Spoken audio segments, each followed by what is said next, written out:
Hey, good morning, good afternoon, good evening, wherever you are. Scott Luton and Kelly Barner here with you on Supply Chain Now. Kelly, how you doing? I am doing great, Scott. How are you? We are doing wonderful. We have a big show Yes, teed we up here do. today. And I don't know what weather's like up in the Boston area, but it is gorgeous. A little bit brisk here in Yep. Metro Atlanta, but it is gorgeous. And we're very grateful for that, right?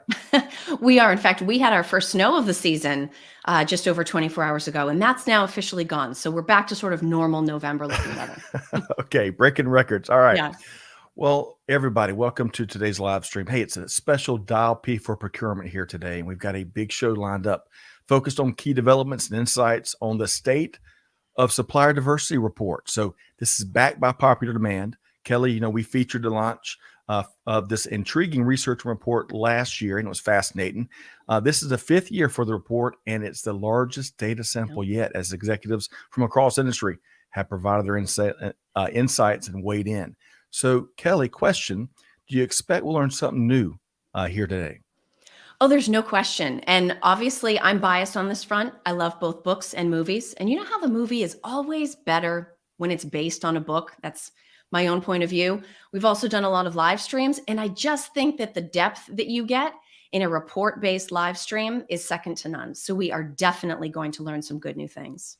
I am with you. I'm with you. We really enjoyed the pre-show conversations with our We did. featured guests here, two dynamos. So stay tuned. We're going to bring our guests on in just a minute, but a couple things. We'll say hello to a few folks first. Joseph tuned in from Windsor, Hi, Canada. Joe.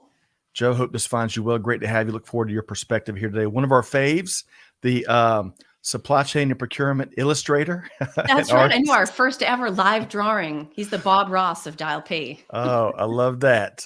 And I heard a double R there, Kelly, in drawing. It's like the Boston pronunciation. But hey, Oh, Jeff, sorry. Jeff, hope this finds you well.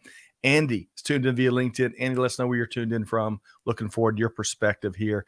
Justin, hello to you. Good morning. Let us know where you are tuned in from.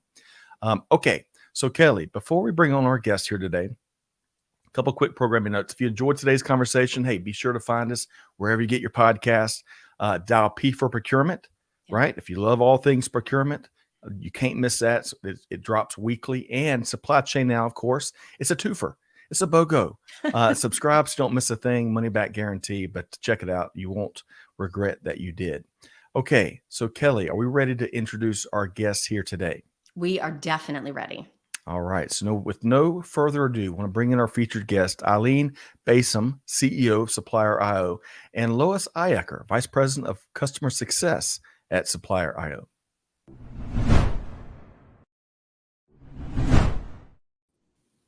Hey, Aylin, how are you doing?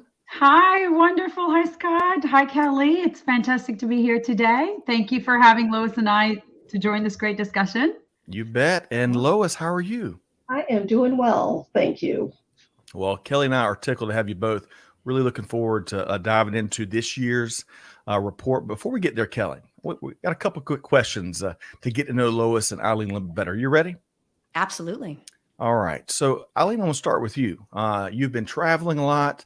I'm very jealous there, talking about supplier diversity and this report. So, tell us some of the things that you've heard. How's it been resonating with the market? How have groups been responding, Aylin? Yeah, absolutely. Yes, we have been talking a lot and have been traveling a lot.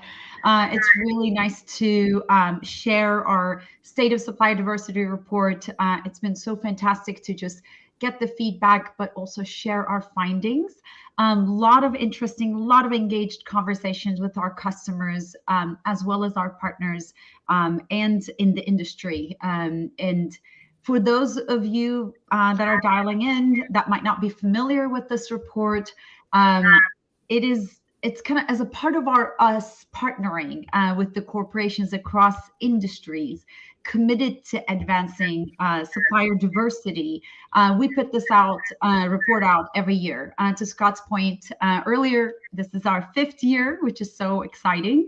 And the report is really designed to identify these key trends and metrics and storylines really impacting the supplier diversity community, to really help those leaders identify areas of either opportunities or focus in their program. So we certainly received a positive response to this kind of information. We wanted to provide an actionable insight, not just talk about the trends, but really information that they can do something with. So it's been extremely exciting.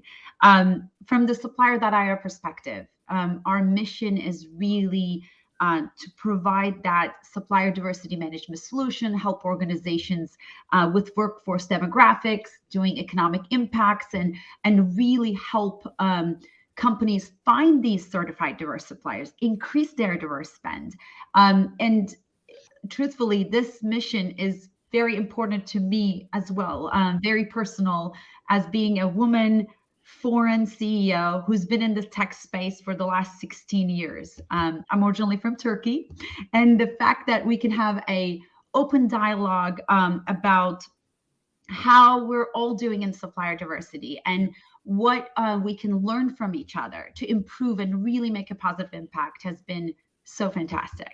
Wow. I love that. And Kelly, gosh, ton of passion and purpose and practicality there. Kelly, your quick comment, and I'm gonna go to Lois next. You know what? And I think it is that combination of sort of getting a read on what's happening, but then figuring out, and so what now, right? Mhm. That's really the power of the data and the findings that we're going to go through today. Agreed. Very nice, Kelly. All right. So Lois, talk about passion. I've really enjoyed our pre-show conversations. Part of your background is helping women-owned businesses get VC backing. So what are some of the unique challenges there that these business owners face? So hi, Scott, and thank you for that question. And I think it's an important question and is a great add-on to the supplier diversity discussion we're getting ready to have. And the reason why is that if you talk to a diverse supplier and ask, what are your two biggest challenges? They're going to say, not necessarily in this order, number one, contracts, number two, access to capital. And so in the last 20 years, I've been in business, working with supplier diversity professionals across hundreds of different companies. I have really personally witnessed some of the successes that the supplier diversity profession has had on that access to contracts problem, and would love to see these same professionals take on the access to capital problem that corporate or the venture capital community has not found a way to solve. And so first, just for anyone who doesn't know, I want to just kind of give a quick overview of the problem. So when we talk about the problem, we start with 42% of the businesses in the US are owned by women, 51% of the population are women. And then you kind of marry that against the fact that a mere 2.4% of the venture capital money, $300 billion, actually, that's invested in venture-backed companies, actually makes its way to women-led companies. Wow. The even sadder part of this already sad story is that this number has not moved at all since I was working directly with high-growth women-owned businesses in the early 2000s. So sad story, but I have a proposed solution, or a solution for us to consider. Anyway. Okay. We love solutions around here, by the Yeah, way, we do. Lois, and ideas.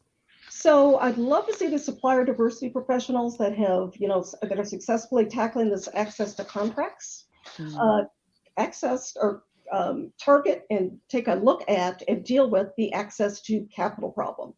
And one of the ways that they can do that is by looking at the corporate venture funds that are sitting in their companies. So there's over $300 billion sitting in these corporate venture company funds that are within corporations that's either being invested or already invested in companies. And so there are 4,000 venture firms and across the world. And so if we can get these funds to become part of the diversity strategy for their corporations, and if we can get those fund managers to be intentional about how they direct those investments, and there's a potential to have a huge impact on what is one of the major problems here. I love that. I think it's a really important observation, Lois, and it's something that goes right to the heart of the overall procurement value proposition, right? Because so many times people will say, how can I show, or how can I become a customer of choice to my suppliers? And I always say the same thing, pay them on time, right? But if you're trying to grow a business, you need more than that, right? So there certainly are supply chain finance programs that can be done. I love your call to VC funds. But basically what you're pointing out is that while companies may think about just specifically focusing on supplier diversity within procurement, this is actually a much larger business opportunity, a very strategic one that every single person in the company can play a role to address. Yep. Yes. Yes. Okay. What a great starting point. Really quick, Kelly, I want to Yes. share a comment and say hello to a few more folks, and we're going to dive Excellent. into some outstanding research. So, Jeff, I think is hitting one of the points that that both Lois Yes. and Aylin spoke to. Cash flow constraints for sure are a major challenge to growing diverse suppliers. Thank you for that, Jeff. And then going back, we've got Christina from Fort Lauderdale, the Sunshine State. Love that, Christina. Looking forward to your perspective. Anthony Mims from Atlanta, fellow Air Force veteran. Good to see you, Anthony. Jonathan tuned in from Detroit. Bill tuned in from up in your neck of the woods there, Kelly, the Commonwealth of Excellent. Massachusetts. Paula in Charlotte, the Queen City. Great to see you, Paula. Michael from Orlando. Justin from Dallas. A lot of folks from around the country. Great to have you. Hey, we'd love for y'all to weigh in on what you hear from these Please three do. business leaders here. So, okay. So, Kelly, where are we going next with Aylin and Lois? So now we're actually going to focus on the findings of the report. And there are 3 key findings that emerged this year. But before we dig into the details, I want to give both of you an opportunity just to sort of give us what's the lay of the land? What's sort of the overarching message that you take away from the report? So Aylin, let me start with you. What would you say is sort of the 30,000 foot level read on what this year's report tells us?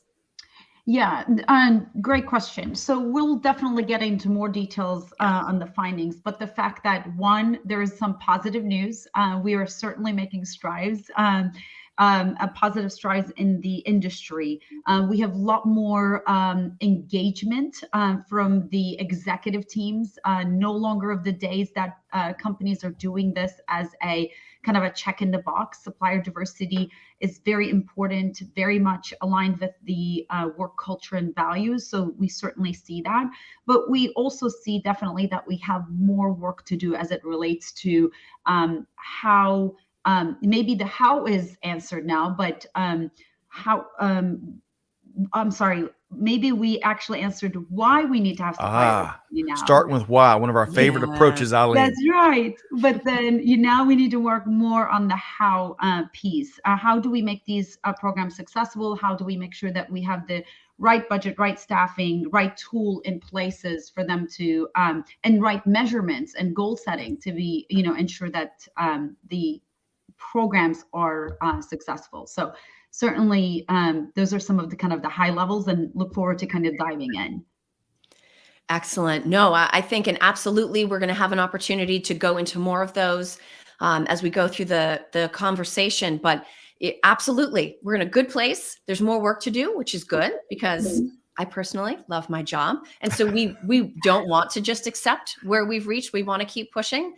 Now, Lois, let me ask you the same question. And I know your perspective will be important today because you spend so much face time with the heads of procurement, with the supplier diversity managers carrying this out from sort of a boots on the ground perspective. What's your overall read on the report? So my read on the report is that it's an exciting time for supplier diversity. So, again, it's taken 50 years to get here, but they're finally in the spotlight, and for the first time being regarded as truly strategic corporate initiatives in a broad way. But the other thing I'll say, and it's reflected in the report, is the shift didn't happen gradually over time. It was kind of almost literally overnight on May 25th, 2020, and was, accelerated and exacerbated by COVID supply chain issues. So what that means is that many of the programs that, up till then were struggling with getting funding and tools and staffing, were all of a sudden, asked to deliver on these supplier diversity goals that they really weren't positioned to. So, of course, they're the automotive industry group and the companies that have been doing this for years, the veterans that are can do this in their sleep, but there's a big knowledge gap that we're seeing, a huge knowledge gap in those companies that are just starting programs, post 2020, or programs that have been in existence, but did not have that executive engagement, tools, budget, et cetera. So big knowledge gap that, we're really working with some of those programs to close. Yeah. Kelly, really quick, I think Yes. one of the things that Lois touched on there is as much pain and turmoil that we've gone throughout the pandemic and the post-pandemic, some of these silver linings that have really reinvented how business is done. Those are some of our favorite takeaways from all the heartache of the last 3 years. That's some good news there. Absolutely. Yep. Absolutely. And further on that point of good news. So Aylin, you sort of touched upon it in your overview. We do in fact start with a good news finding in this report that especially at the executive level, the buy-in, I believe the number was 81%, right, of executive teams are actively engaged with these supplier diversity programs. If you can find me 81% of any group, of any people anywhere that agree about anything, I'm impressed. And the fact that 81 is here, I take as hugely inspiring and affirming.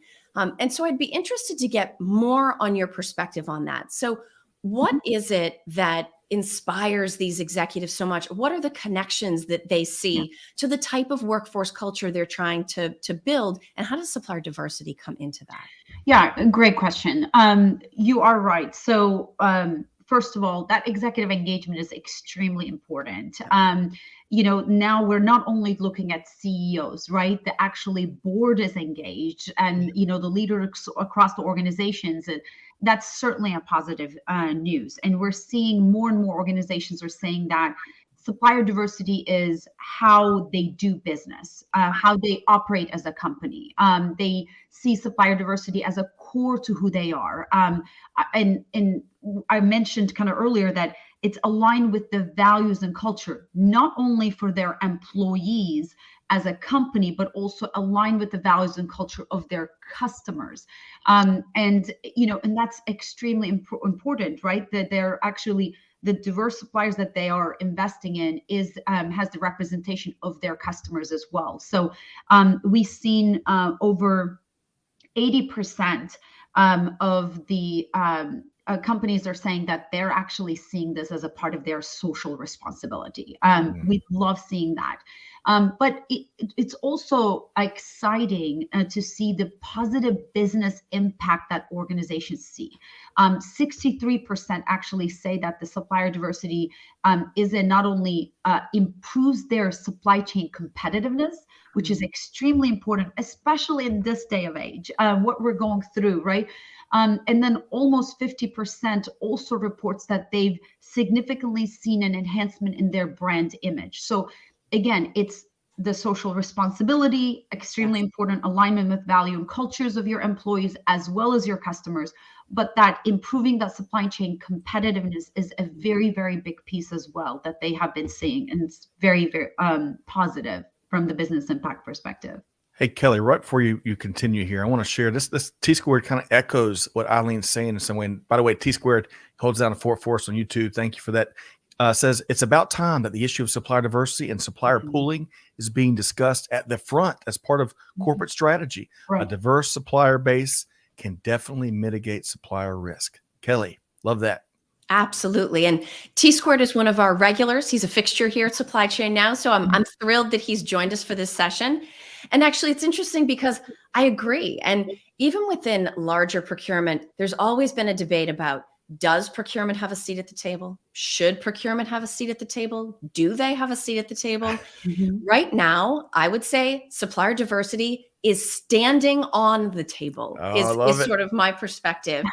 And Lois, I would be interested to hear from your perspective, given this groundswell of support and the wholehearted buy-in at the executive level, what has that meant for the supplier diversity managers and programs themselves? What does that engagement and enthusiasm allow them to accomplish?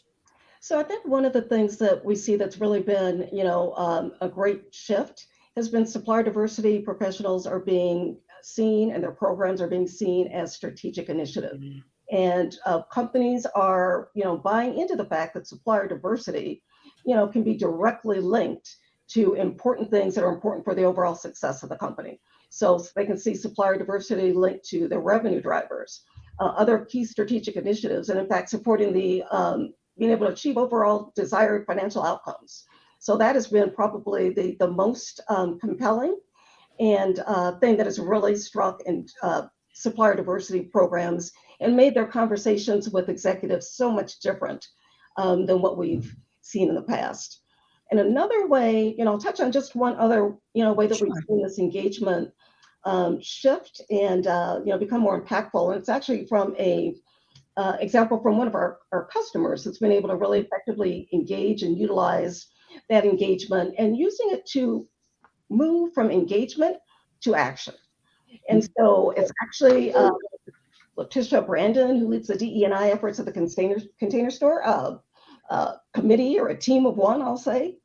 And she was able to convert that executive engagement she had with the CMO and CEO to an active supplier diversity council that's actually chaired by the CMO, and that includes representatives from the senior, teams of every team that, touches and manages contracts. So she's able to, at this time, evolve from a team of one to having a program that was shared accountability and responsibility across the organization. And that's something that I don't think, you maybe would have seen happen before this level of engagement was achieved.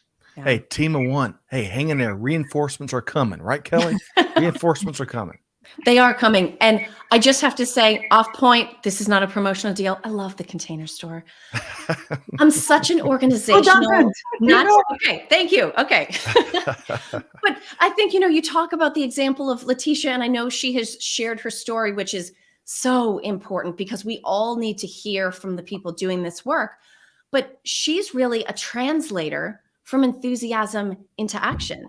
If you don't have all of those Letitias out there that are just as driven and just as focused and know the target that they're trying to hit, we talk about this being an important moment, but in the grand scheme of things, if we're not careful, it will be a moment. And so in order to make this sustainable, it actually serves as a great transition to the second key finding of the report. And that's about maybe a little bit of a disconnect between all of the enthusiasm at the executive level and either a lack of clarity or education or resources or direction at the operational level. So, Aylin, I'm going to come back to you just to get sort of your overview of this observation. It's maybe not as exciting as the first one, but in some ways, it's actually more important because this is the groundwork that we need to be focused on doing. Yeah. Absolutely. From the perspective of, listen, executive, yes, buy-in is extremely important. Yes, they have to be the one who's setting the vision and goals and measurements and accountability within the organization. Right now, we are seeing 2/3 of companies still say that they do not hold managers accountable by including supplier diversity metrics as a part of performance reviews. That's important. If you want, what measures gets done, right? That's what we believe in. And that's extremely important for companies to have that. So again, the executive leader buy-in is important, but also measurement and setting goals is very important. So we also have been talking a lot as I'm, discussing with different corporations. And one of the big things is executive leaders also should invest in the program to be successful, right? Just buy-in is not important, right? That's what I was kind of mentioning earlier about, the staffing, the tooling, and, investment in the people. So we just talked about Letitia being one, person, and Scott is like, wait, people are coming and, the help is coming. Yeah. Absolutely. That has to be, right? The systems, the processes, the training and creating awareness within the organization is definitely an area that we have to make sure that that's, driving a change from the top down. And then, truthfully, the second finding that we've had is, again, the measurement and tracking continues to be a big problem for the program success, right? And one of the reasons why we may be seeing this problem is also because how manual supplier diversity management still is for many organizations, unfortunately. Manual to collect the information, during the supplier onboarding, we've seen that, and half of the companies are still manually reaching out to suppliers, as needed. And that's definitely is hard for those programs to be successul. And then the other thing that we've seen, as a key finding was, if you are learning if the supplier is diverse or not during onboarding, that's very reactive, right? Not really thoughtfully, planned out. And so, we've been doing a lot of kind of a consulting around that too, right? And saying, and another concerning thing is, again, from the measurement perspective, is we've seen 26% of the companies still says that they are tracking supplier diversity on an Excel. That's not scalable. That's, procurement. Right? Exactly. I know, but that kind of a managing and tracking is not going to be scalable, right? And so luckily, that's kind of the things that we do as a part of the organization and our mission. We work with organizations bringing data and technology to really help them, and scale. So another thing that I'm going to suggest, one of the things that we're seeing a lot, and this is relative to our key finding, the around measurement and tracking, where we see a big success. We have to give supplier diversity and procurement leaders time to actually source these diverse suppliers. So the best in class companies, what I've seen on the road, talking, like I said, with as many organizations as possible, what works and what doesn't. It works when they actually look at their upcoming renewals, upcoming contracts, and really, finding ways to infuse those minority businesses and giving time for those supplier diversity and procurement leaders to be able to source those suppliers, and instead of making a last minute. And that's, again, this is part of the measurement, it's part of the tracking, and it's part of actually putting programs in place to, ensure the success of these supplier diversity programs. I love that. Kelly, why don't you respond to that and then throw it back to me for a couple of quick comments, and then we'll get Lois's take. No, I will definitely do that. And I think the big thing that comes to mind for me, Aylin, is that everything you've just described is very real, but it's also not a supplier diversity problem. It's a procurement problem. And I love the fact that we have Joe Yakura with us here today. He is the data quality guru. So Joe, I've been listening. I've learned everything you've said. Everyone has a data problem, right? There's companies that know they have data problems, and there's companies that have data problems. And then, yes, Excel spreadsheets. Come on, guys. Come on with the Excel spreadsheets, right? We do need to be scalable. It does need to be trackable, but savings tracking, which is different, but it's a related capability. It has been a problem since there was one procurement person working on a railroad someplace in the US West, right? So all of these problems are, again, the solutions to them are both the path forward on supplier diversity, but also the solution to the pressing problems that procurement teams are facing as a whole. So well said, Kelly. Excel's like the duct tape of global supply chain or procurement, what have you. Unfortunately. Right. A couple quick things here, and we're going to try to circle back. I want to give folks in the cheap seats and in the skyboxes a chance. Jason poses a great question. And Jason, we may not get to this today. Our team, our guests from Supplier IO will get all the questions and comments. Maybe it tees up for a nice cup of coffee after today's session. Jason says, hey, how long does the panel think it'll take for supplier diversity to have prominence in EMEA and APAC? So we'll try to get a quick take there. So thank you for that question. Sheena, love this. She says, I love this discussion. Supplier diversity not only mitigates risk, but it can also support the local economy. Very well said. And then finally, Jeff says, D&I, as well as the overall ESG focus for most large companies, has indeed placed diversity and local, parentheses, lower carbon options front and center, aligning both the environmental and business goals on the same level. Very nice, Jeff. Okay, so y'all keep the comments coming. Again, we may not get to all of them here today, but we'll make sure that the great team over at Supplier IO gets and can maybe have a chance to speak to many of the questions and comments that come in. Kelly, so much to get to. We're only halfway through. Where are we going next with our panel? So actually, Lois, I'm going to come to you and ask for maybe some best practices and advice around some of the things that we just talked about with Aylin. So just naming a few that really jump out at me, right? There's the inclusion of specific performance objectives in executive performance measures.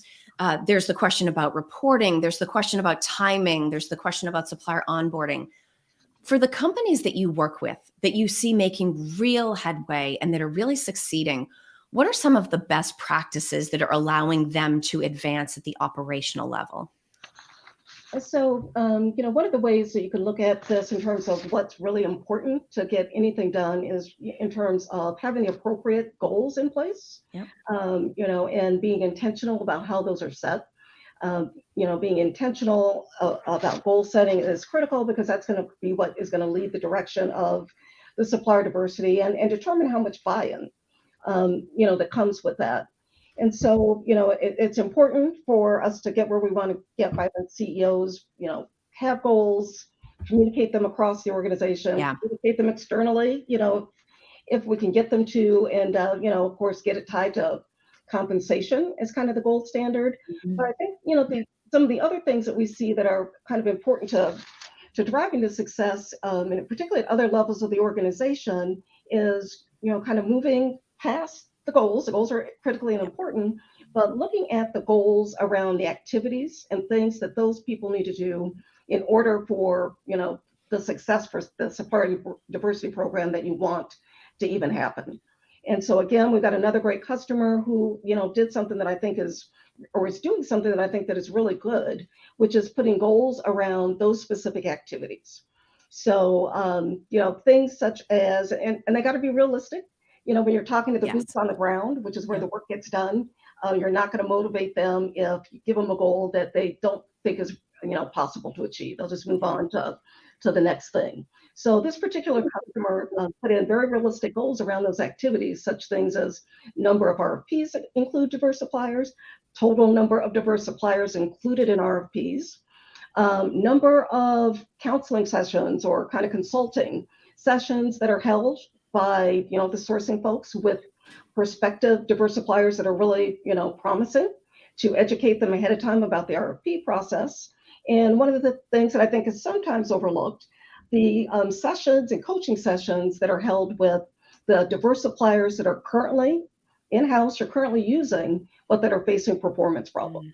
So again, I think we focus a lot of our energy on getting diverse suppliers into the house, and Yes. it's really as critical to make sure that we're supporting them in their success once they're there. So, those sorts of things, and, incentivizing that day-to-day actions and activities that, if those don't happen, we're never going to get to the larger overall organizational goals. Mm-hmm. Absolutely. No, I think that's incredibly important. And I think in some ways that idea of having realistic goals, they have to be very clear and they have to be realistic. In some ways, it almost flies in the face of the enthusiasm that we've been talking about, because sometimes the enthusiasm says to us, shoot for the moon, right? And of course, we are still shooting for the moon. We're just making a couple of little stops along the way, because if you don't get those incremental improvements that can be demonstrated, then everybody else is like, what moon are you talking about, right? We got to bring everybody with us. Yeah, I think it's really important. It's great to have a goal. We can all have one. But if you haven't defined a path to get there, all everyone is doing is wishing on that star. You got That's a right. realistic path how to get there if you want to achieve it. I'm sorry. And I think it's motivating to have goals I really think I can meet. That's I think that is more motivating to me than, we need 15% diverse spend by next year. I love the points being made here. But I can go back to that moon analogy, Kelly. I don't know about y'all and your parents here, but all I could think about when you said stops along the way is, are we there yet? Are we there yet? I need to use the bathroom. Right. On the way to the moon. Oh, gosh. Yeah. Hey, really quick, I want to recognize a few, so much coming in, and we can't get to all of it, but hey, the one and only Kim Winter, really enjoying from Dubai, enjoying the Supply Diversity Report discussion and the panel diversity. Love that. Hey, you mentioned Phil Otteson. He's with us here today. Phil, hope this finds you well. The challenge for procurement as well is how to make diverse supplier involvement in a sourcing exercise more than a check the box, pencil whipping exercise. Great point there. Enrique is with us. Really enjoying discussion. Great to see you, Enrique. And Anita, one final comment. Anita says, accountability from the top down. We can't do it all alone or keep one person or group accountable for diversity. Most organizations have creative thinkers that can engage diverse organizations in many ways, some in which procurement may not even think of. Anita, that's right. Man, 2 thumbs up. That is an excellent comment. True. Yes. Kelly. No, I think it's a fantastic point. And Anita, I don't know exactly your position, but I have a feeling, and it actually makes me think of where we're going with this conversation, We've talked about executives. We've talked about procurement. We've talked about sourcing managers. Who we have not talked about is the supplier diversity manager. And let me tell you, as much as the enthusiasm and the excitement is all there, these folks are working so hard with Excel spreadsheets, right? In a decentralized decision-making structure. If we were all sitting in a conference hall right now, instead of joining from homes and offices, I would say every supplier diversity manager or director that is in this room right now, please stand up so that we can recognize you and recognize the challenges that you've overcome and the hard work that you're putting in every day. Every single one of you in some ways is a team of one. We are coming, right? We're on our way to help. And so if we've talked about leadership vision and boots on the ground, Lois, let's talk about the feet in the boots for just a minute. What are the challenges or the day-to-day realities? What's making today's supplier diversity manager's job harder or easier? What is going on within their specific role right now?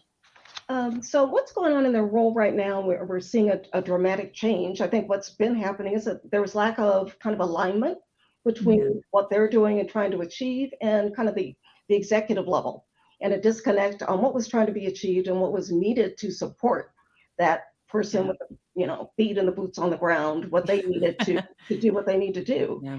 And so, now that they've got that engagement, then, we talked about a knowledge gap earlier. Now it's, now that you've got that engagement, intentional and deliberate about how you leverage that. And so, the thing that, Aylin touched on, we've got so many of these folks are mired down in manual tasks and pivot tables and, all of those sorts of things that are just not strategic. Take a ton of time that are not strategic. So it's really important that they, get these tools, and they're out there. They don't even cost that much. They're tools that are out there that can do all of this. Yeah. And so that is imperative to get, the supplier diversity managers the time that they need to work on this alignment issue, which is real. Because to get realistic goals or to achieve them, you've got to have alignment with the executive level. Yeah. And so then they got to, I think too, in doing that, they need to change the language, some of them that they speak the language of business, talk about that connection with the key initiatives of the company, the key business drivers of the company, the financial outcomes that supplier diversity can help them achieve. And, and a great example that we're seeing of this is for some of the successful supplier diversity programs that are out there. They are able to coordinate with their sales folks and have their supplier diversity, success, use it as a business differentiator, a competitive differentiator during the sales process. So lots of angles, seeing people doing a lot of creative things, to the point that I think one of the comments that were made, supplier diversity has got to be creative, and we're seeing them be creative because there are a million angles that all of which need to be attacked to successfully get where we want to go. Yeah, absolutely. And there is no traditional career path into or through supplier diversity. If there is a book that says how to be a supplier diversity manager, I've not come across it, right? And so I got it right back here, Kelly. It's right back can I borrow it? Are you done reading it? But all of these teams of one, it's the ultimate example of intrapreneurship, right? You have somebody internally, especially, we talked earlier about there's very mature programs that have been out there in some cases for decades, but there is such an enormous growth of brand new programs, and they're all going through that maturity process.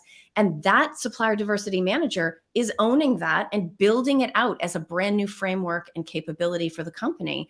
And so there are educational challenges in addition to time and bandwidth and resources and influence and all of that. I'll throw one other thing out there that's really important. You talk about there's so many new programs, and then there are the programs that have been out there for 50 years. Yes. This industry is just unreal in terms of the way that you will see people within companies that are fierce competitors in the marketplace come together and collaborate on supplier diversity. And, they will reach a lifeline. If you got a question, if you're looking for a diverse supplier in an area that you're having difficulty, you can get a lot of support from the supplier diversity managers at other companies. And it really is a, lift one, lift all, doing, supporting the greater good that you see that you just don't see in other areas within companies. So Yeah. lots of opportunities to get help out there. No, there certainly are opportunities to get help. And I mean, we talked a little bit earlier about data, Mhm. but for anything that you really do want to scale, especially if you have, whether it's one person or a relatively small team of people leading it, you do need to know all of the details that support this passion program within so many companies. And Yes. so I'm pretty convinced that there's nothing that exists without a digital component anymore. And so beyond Excel, right? Please, beyond Excel, what are the opportunities that exist to make measurable progress, to measure that progress, to track what good it's doing, whether for the local community or for a Yeah. larger geography, working with different communities? How can we scale and reinforce these programs by using the digital capabilities that are available to us? Yeah, great question. So, a couple of things. Number one thing that we actually heard from all these companies across industries, number one problem, companies report that they can't still find diverse suppliers. They don't know how to find it. And they don't, that's a very big thing, right? Like Yeah. you want to have a diverse supply diversity program, whether, you're a supply diversity manager or procurement, you need to be able to find these You do. diverse suppliers, right? And so this is something that we try to help organizations a lot. We have over 2 million diverse suppliers in our database that are certified. And so getting access to credible, accurate data is absolutely critical to any program. So let's, think of this as almost like a foundation, right? That they have to have a good data. Need accurate diversity data to really know where they're at today first, right? And speaking of kind of the what they can do, most of the time companies come to us and say, okay, I have thousands of suppliers. Before I can set goals, before I can do anything, I need to understand what is my diverse supplier spend looks like even, right? And so, and they, they want to be able to actually kind of learn where they're starting from. So they will give us kind of the data and we will actually enrich them and we will be able to tell them and say, okay, here's your diverse spend. And for them to be able to set goals for the future. And then the second thing that both customers, with companies within our industry has been asking us is around, okay, so now I know where I'm at, but I want to be able to find these diverse suppliers, and I want to be able to expand that diverse spend. So the second thing is around from the technology and data perspective, again, for them to be able to have a place where they can go in and, almost sift and sort, right? Like be able to say, I'm looking for a facilities management company that is woman-owned, that is in Chicago and this zip code. That kind of again, tooling and process is going to help for programs to be successful, as well as that access to that kind of a data. And then the third thing that we've been hearing a lot is around, okay, so now I know where I'm at. Now I know how to find them, but I really want to be able to set realistic goals. Lois talked about that a little bit earlier. For that, there's two things that we've been hearing a lot from, right? They want to know benchmarking. They want to be able to actually understand, for their industry where, the benchmarks are. And so this is something that we worked on a lot, right? To be able to give organizations, again, the actionable insight is an extremely important word for us, and we live by that, right? So we wanted to be able to show that benchmarks for their industry, but also ability to know where they're at compared to their industry and where the areas for improvements are. So again, setting goals is one thing, but setting goals based on data, right? Yeah. And right, like the achievable, measurable goals is extremely important. And then the last but not least, you mentioned, in your question around, there are a lot of companies are actually reporting their program results now publicly. Yes. And yeah, as a part of, and we do this, economic impact and reports, and you'll be amazed, right? The companies some of them are utilizing for internally as well as with their executive team and their board, but also some of them are actually sharing it publicly and saying, this is something that we believe in. We're going to continue to invest in it. And here's the economic impact that we're actually seeing more we invest. So that sets a very high bar. It does. Ensure that you have accurate data as the foundation of your program, because you're publicly actually stating, right? And so, and that's kind of where we help. And I think that's extremely important. Love that. Massive cost for bad data is kind of also what you're implying, which is so much truth there. Kelly, your quick response, and then we're going to finish with a flurry of lots of resources and some advice. Kelly, your thoughts first, though.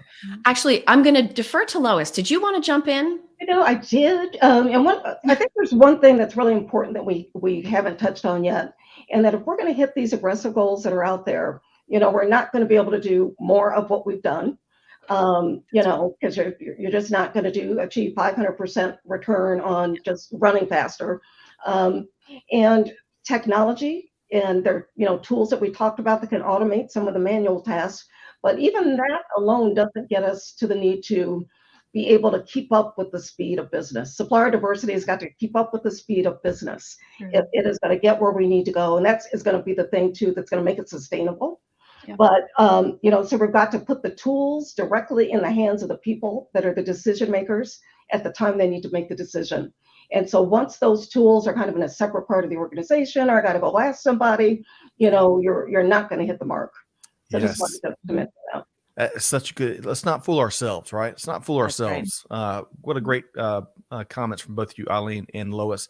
Jason, going back to data integrity is critical. Yes. Excellent point there. Bill, big comment here, but lots of resources there. The Commonwealth of Massachusetts. Go Massachusetts. Dawn, you're talking about the books. Dawn says Hacking Supplier Diversity by Scott A. Vowles, PhD. That's Awesome. out there. And then Kristen offers up Supplier Diversity for Dummies by Kathy Porter. Great read there. So thank you all very much for dropping that in the comments. We have a very high standard for our audience members here at Dial P. They're well read, they're well connected, they're getting their jobs done. Oh man, I get a certification, Aylin and Lois, every time I sit down with Kelly and all of her friends. Okay, so let's do this. I want to kind of circle back with you both. One of the last questions we want to pose to you is about getting more advice. So Lois, I'm going to start with you. What advice would you give to supplier diversity programs who want to make the most out of this moment and set themselves up for success in 2023? So the first thing I would say is set realistic goals based on where you currently are. Benchmarking is great. Let you know what the potential for your program is, but set realistic goals. That's the first way to set yourself up for success, is to set a goal you can never achieve. So I think that's first. Then to celebrate the small wins that your team is having. You really want to keep them motivated. So celebrate those, celebrate diverse suppliers that you're currently using that are successful, and showcase those. And as importantly, showcase the internal stakeholders, whether they be sourcing managers, vendor managers, stakeholders in the business that are supporting and work with those vendors. So start really showcasing and build enthusiasm around the people that are supporting your program internally. Mm-hmm. The last thing I would say is be intentional and deliberate. You got limited time. It's important that you spend it in the areas and places and in the conversations where you're going to deliver the most impact. Don't waste. You don't have time to waste. Love that, Lois, man. Sense of urgency, be deliberate, be intentional, all that, and celebrate small wins. That gets overlooked so often in so many aspects of global business. Aylin, what else would you add to that? We talk about advice, and for folks that really want to do big things, get different results, right? Not just business as usual. What advice would you offer? Yeah, absolutely. And I agree 100% with everything Lois said. We have an incredible opportunity to make a both positive and social impact by investing in diverse suppliers. That's, very important. Clearly, what we've talked about since, from the beginning is that building the business case on why companies should, invest in it as not the problem now, right? But we are seeing people and companies are recognizing that the supplier diversity is key driver in, again, supply chain competitiveness. We talked about diverse and inclusive workforce and sustainable procurement, positive impact and brand image. So now companies, again, need to really spend that time on how we're going to make these programs successful. And to be able to do that, we discussed executive buy-in is very important. Yes. But at the same time, as important, right measurement, right tracking, process, technology to be able to really support and scale your program. So I strongly suggest that you learn your industry benchmark. We talked about that, and then Lois mentioned that, yes, but at the same time, make sure you set, achievable goals, right? So that's extremely important. And then today's world, the talent you need to hire and retain cares about what you do, cares about this, and your current and future customers cares about this. So to be able to, again, to be successful program is going to really require you to train and communicate the strategy to the entire company. Yeah. I refuse to think that the supplier diversity is the supplier diversity manager's job alone, right? Supplier diversity, and Kelly, you mentioned earlier too, this is a procurement. This is not just, this is a procurement challenge, it's a supplier diversity management challenge. And we have to work as a whole organization to make these programs successful and to make sure that all buyers, direct and indirect, take a part in this as well. And then last but not least, most successful programs have very integrated processes.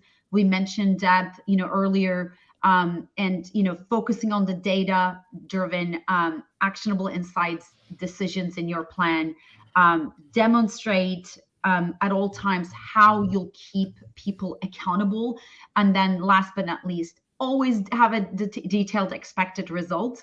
I'm, leading an organization. I talk about this all the time for our company as well, right? That we have to measure, we have to detail our expected results, and, we have to have the accountability there. And so I would strongly recommend for your programs to be successful, have those in place.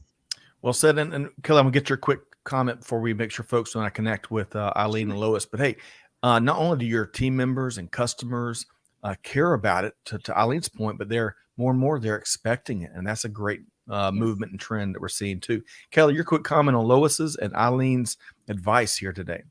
Well, I have good news, Scott. I know this is one of your favorite parts of any live stream. True. I just found my t-shirtism. I found it. Aylin, I refuse to accept that supplier diversity is the supplier diversity manager's job, right? And again, just like with the challenges we talked about that are procurement's challenges and everyone in operations challenges, this is the same thing true. And you can take out the word or the phrase supplier diversity and put in risk. You can put in sustainability, right? And so this type of program, a really effective entrenched supplier diversity program, has to be looked at as being just as all-encompassing as risk management, as sustainability, right? As any of these things that contribute not just to operational effectiveness, but brand value in the marketplace. And so I think everyone needs to own, in a slightly different way, but everyone needs to own the vision as well as those realistic goals, Lois, that you talked about setting. Well said. Okay. I want to do this. There's a great report, folks, as if Aylin and Lois already brought it today. A lot of good stuff in the last hour, but there's more. Y'all can download this report, the 2022 State of Supplier Diversity Report, from our friends at supplier.io. And the link is right there in the comments. And it's easy. I downloaded it earlier this week. Great read, chock full of the data points, which is one of my favorite things.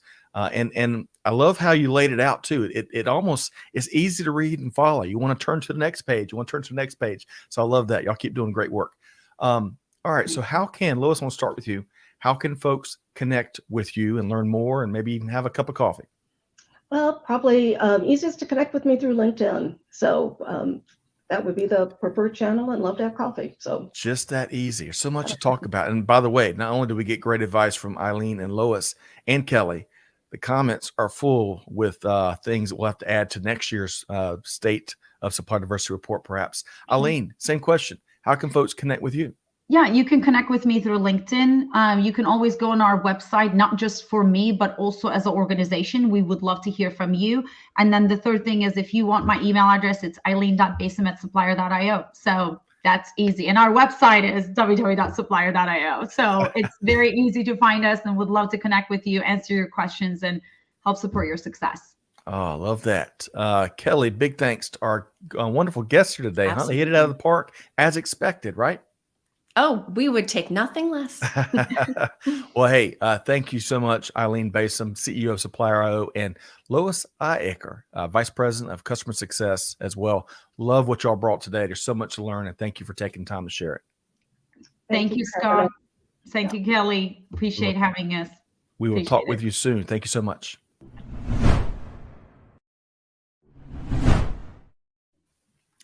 Man, Aylin and Lois. Now, Kelly, we promised folks it was going to be one heck of a 1-2 punch, right? That was a jam-packed hour. So here, you already shared your T-shirt-ism from us, which I love. I refuse to believe that too. Yes. But what else? Folks, we covered so much ground. And folks, make sure we dropped not only how to connect with Aylin and Lois in the comments, but we also dropped an easy one-click link so you can download that report. Check that out. It's must-see data and leadership guidance and a lot more. If you also refuse to accept the current state of supplier diversity, make sure you check that out. But hey, Kelly, what should folks keep on the radar from the last hour? What were some of your favorite takeaways? So I think the big thing that people should keep in mind is that what we discussed over the last hour, as much ground as we covered, and we covered a lot of ground, right, in terms of making supplier diversity programs work in the big picture.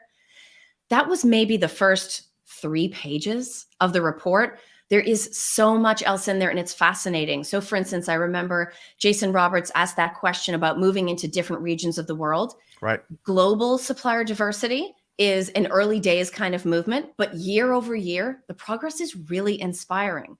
And so there are nuanced challenges that have to be overcome. What's diversity in North America is not the same as what's diversity in EMEA or in Europe, right? Every region has its own makeup, but there is information about globalization in there as well as how it's spreading. There is just so much to think about. And certainly I know Lois and Aylin and the rest of the Supplier.io team are happy to discuss. I'm happy to discuss as well. This report really is, of course, now I know there's at least 2 books about supplier diversity that I'm going to put right at the top of my reading list. In addition to those, though, this report is required reading because it is so data driven. Yes. And I think that for many organizations is sort of the last piece of the puzzle. They know this is the right thing to do. They know it is good for them. They know it is good for the customers and the communities that they work with.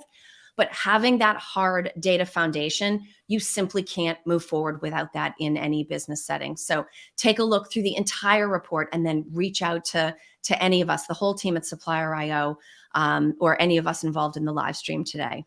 Well said. Yeah, all about the outcomes. It's not just the right thing to do. It impacts the business. It impacts the ecosystem with tons of value. So y'all check that out. Big thanks to all the great feedback we got today. Bill and Kristen and Emmanuel. Emmanuel, I saw you had some great questions asked. Of course, all of our partners here will get those, and hopefully we can have some conversations after today. Because you heard Kelly say she's happy to discuss. Lois and Aylin are happy to discuss. Hey, we're all happy to discuss this stuff. This is really good. This is a great development and great shift in how business is done. And these are steps we've got to take. So Kelly, big thanks. Thanks for your key takeaways, your T-shirt-isms, how you navigated the conversation. Folks can find Dial P for Procurement wherever they get their podcast from. A new episode drops every Thursday, including today and Thanksgiving. So you'll have something a little extra to be thankful for. And then this episode itself will be the Thursday after. So plenty of opportunities. There's no statute of limitations on asking questions about this content. That's whenever and wherever you find it, please reach out to somebody if you have a question. Lean in, take action, deeds, not words. Hey, folks, thanks for joining us here today. Really enjoyed. Kelly, loved the conversation you brought. Appreciate all that you did. Big thanks to Aylin and Lois, the whole team over at Supplier.io, for helping to facilitate these conversations with data, right? And steps you got to take. Big thanks to all the comments we got. I can't wait to go back and look at them and have some post-show conversations. But folks, whatever you do, you got to take action. Deeds, not words. That's the name of the game. So on behalf of our entire team here at Supply Chain Now, challenging you to do good, to give forward, and to be the change. And with that said, we'll see you next time right back here at Supply Chain Now and Dial P for Procurement. Have a great weekend, everybody.